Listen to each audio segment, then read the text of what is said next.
kemakmuran rakyat. Itu perintah Undang-Undang Dasar. Saudara-saudara sekalian, saya kira cukup ya.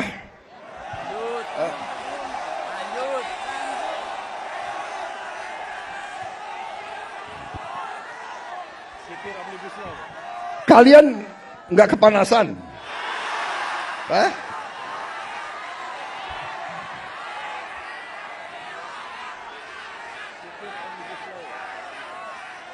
Saudara-saudara sekalian, saya ingin memberi hadiah kepada kaum buruh pada hari ini. Saya akan membentuk segera Dewan Kesejahteraan Buruh Nasional yang akan terdiri dari semua tokoh-tokoh pimpinan buruh seluruh Indonesia. Dan mereka tugasnya adalah mempelajari keadaan buruh dan memberi nasihat kepada Presiden mana undang-undang yang nggak beres, yang nggak melindungi buruh,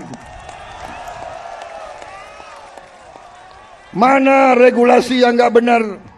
Mereka memberi masukan ke saya dan segera akan kita perbaiki, saudara-saudara sekalian.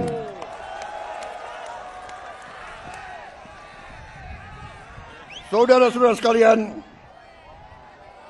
kita juga atas saran dari pimpinan buruh, atas saran dari Pak Said Iqbal dan Pak Jumbur, kita akan segera membentuk Satuan Tugas PHK.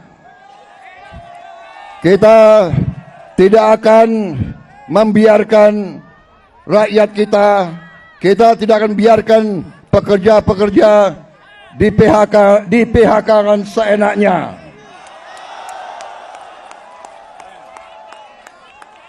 Bila perlu, tidak ragu-ragu kita, negara akan turun tangan, saudara-saudara sekalian.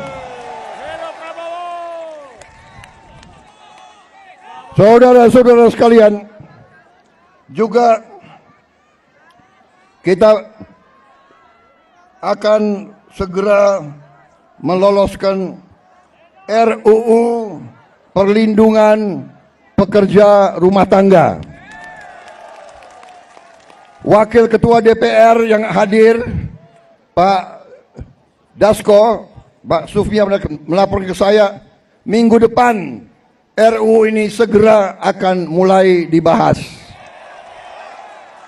Mudah-mudahan tidak lebih dari 3 bulan undang-undang ini akan selesai kita bereskan.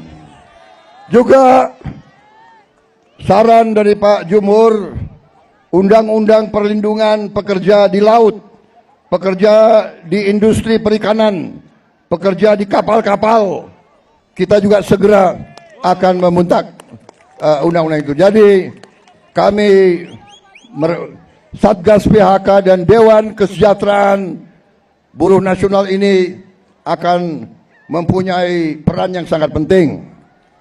Saudara-saudara sekalian, saya juga akan meminta Dewan Kesejahteraan Nasional mempelajari bagaimana caranya kita kalau bisa tidak segera tapi secepat-cepatnya kita ingin menghapus outsourcing.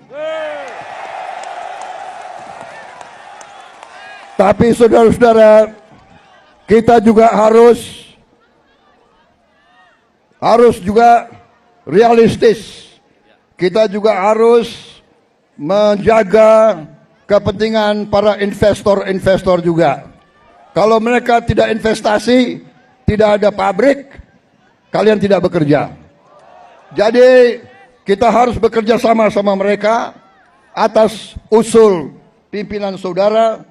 Dalam waktu dekat saya akan mengadakan suatu pertemuan di Istana Bogor.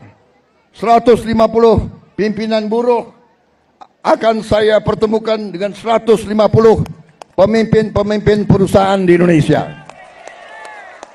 Kita akan duduk bersama Saya akan mengatakan kepada para pengusaha, saudara-saudara, tidak boleh mau kaya sekaya-kayanya sendiri tanpa mengajak pekerja-pekerja hidup dengan baik.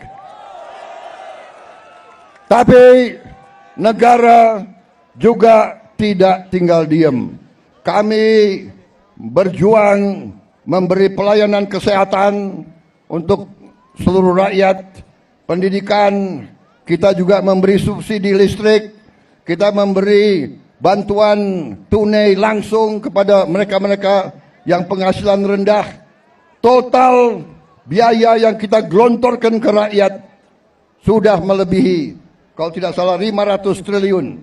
Ini terus untuk menjaga rakyat kita tidak ada yang menderita. Tapi sekarang masalahnya adalah kita harus jaga mereka yang memerlukan, mereka yang terima. Jangan mereka yang tidak perlu, mereka terima juga bantuan dan subsidi. Ini nggak benar. Ya kan? Karena kita masih dapat laporan ada yang